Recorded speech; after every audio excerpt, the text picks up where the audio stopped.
All right, so I am working on my Richie Powerdamp compass, and as you can see, there's a big air bubble in the dome. And I think I might have stumbled on a really cool trick to bleed the air out. Now, in order for this to work, you do need a couple of things. Most importantly, you need a relatively small syringe.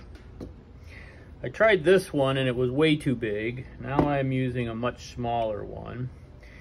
And you'll notice that I just put mineral spirits in here. That's what my Richie compass is filled with.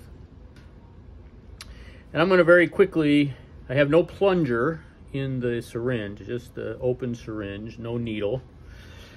I have removed the drain plug or the fill screw and the O-ring that goes with it. I have it handy here because I'm going to need to put it back in relatively quickly.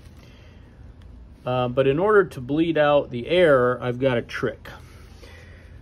So one part of the trick is this little piece of tape down here. So this tape is just some, duct tape or whatever. So I ripped a small strip in half and I stuck it on the bottom of the rubber diaphragm underneath the bottom of the compass.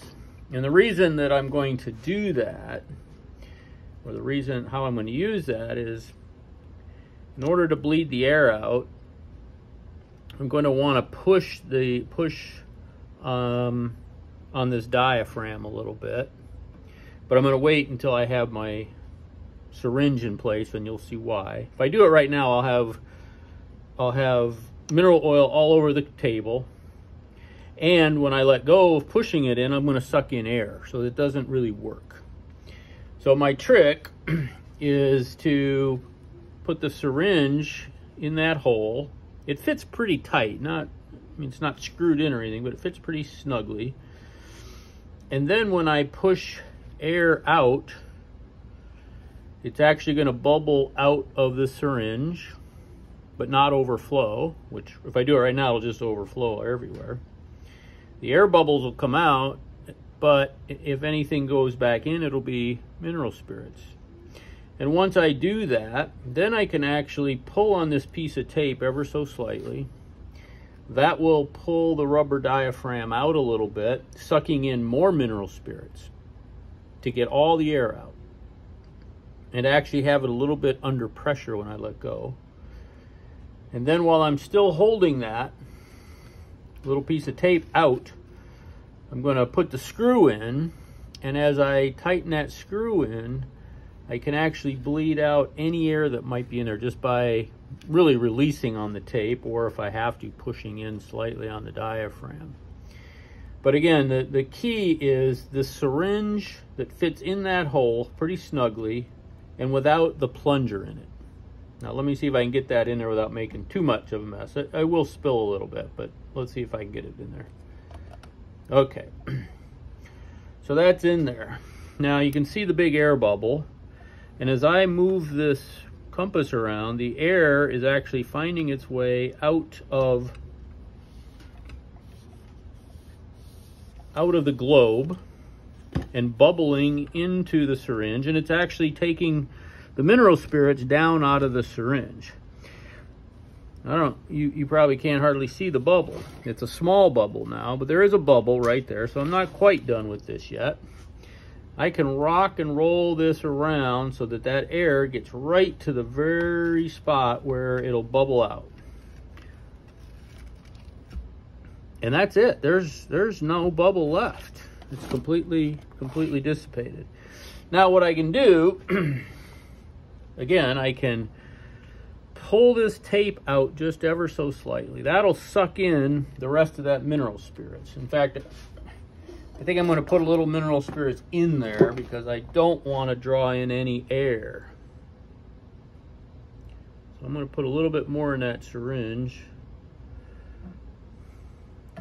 because I don't want to pull in any air when I'm playing around with this. So again, I can push on the diaphragm, and you can see the level go up and down in my syringe.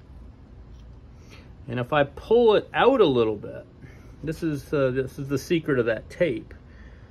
If I pull it out a little bit, you'll see how much more mineral spirits get dragged in there. I'm going to pull that out. It's full, like really full. Overflowing full, just about. And I'm going to very quickly put that screw back in. And as I'm tightening it, I'm going to let that go just to make sure I didn't get any air in there. I don't think I did. Man, that looks great. So tighten everything up real quick.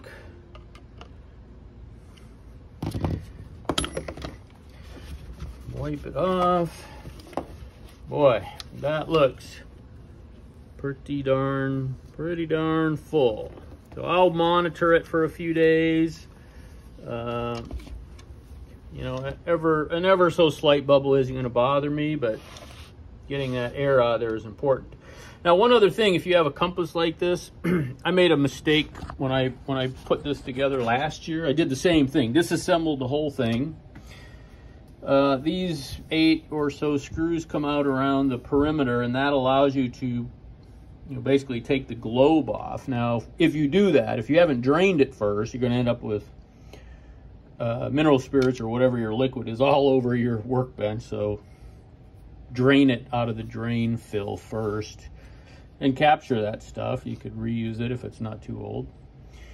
But then when I took mine apart, I really didn't realize that the compass sits in its housing, the binnacle, with a forward or front and a back. I didn't realize that, and when you take the globe off, the actual compass face is held in place with 2 little brass pins, or the base of it, the underneath side is.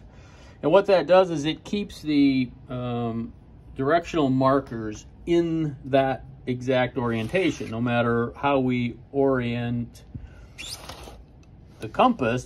These things are always pointing in that direction, the front, which it turns out that's the front. The problem was when I put mine together last year, I didn't realize that, and I had no idea there was a front and a back, quite honestly.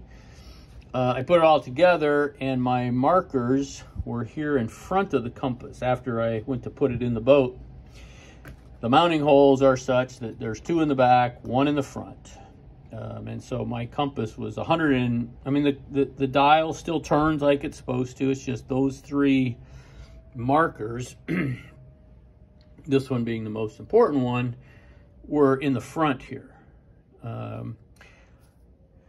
I sure didn't want to open this up just for that. So I put a little dot of white paint on here so I could eyeball what my heading was, things like that. But I tried a couple of things. I was gonna spin this around in the binnacle, but then the wiring was wrong. The mounting holes were in the wrong place. And something I didn't realize is that the little light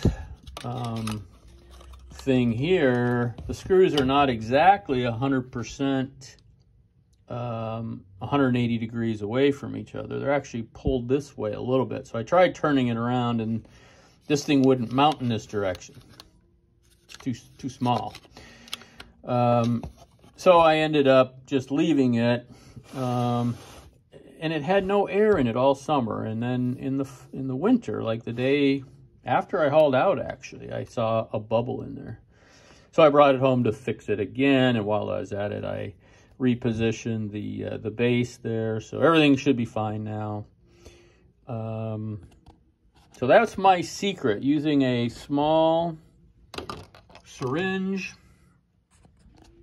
putting it in the hole and letting it act as kind of the buffer, so it's pulling in the mineral spirits instead of air. So that is the secret.